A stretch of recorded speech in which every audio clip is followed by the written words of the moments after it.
اعوذ باللہ من الشیطان الرجیم، بسم اللہ الرحمن الرحیم۔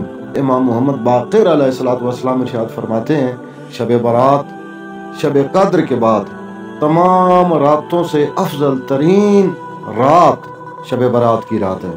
یہ رات دعاؤں کی رات ہے، یہ رات التجاؤں کی رات ہے، یہ رات گریہ وزاری اور عبادت کی رات ہے۔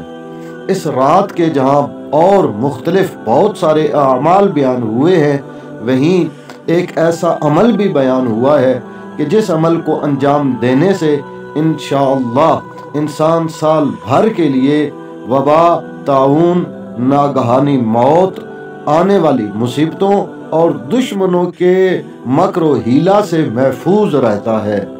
عمل کیا ہے کہ شب برات کو جب آپ نماز مغرب ادا کر چکیں، نماز مغرب ادا کرنے کے فوراً بعد بغیر کسی سے بات کیے ہوئے اس دعا کو پڑھیں۔ انتہائی مختصر سی دعا ہے، 1 منٹ بھی نہیں لگنا اس دعا کو پڑھنے میں۔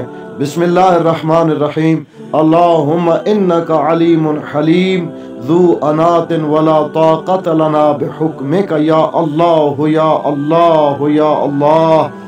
الامان الامان الامان من الطاعون والوباء وموت الفجأة وسوء القضاء وشماتة الأعداء ربنا اكشف عنا العذاب انا مؤمنون برحمتك یا ارحم الراحمین۔ انتہائی مختصر سی دعا ہے، لیکن اس کا فائدہ اس قدر ہے کہ انسان سال بھر مصیبتوں سے، عذاب سے، تکلیفوں سے، دشمن کی دشمنیوں سے، ناگہانی موت سے محفوظ رہتا ہے۔ اللہم صلی علی محمد وآل محمد وعجل فرجہم۔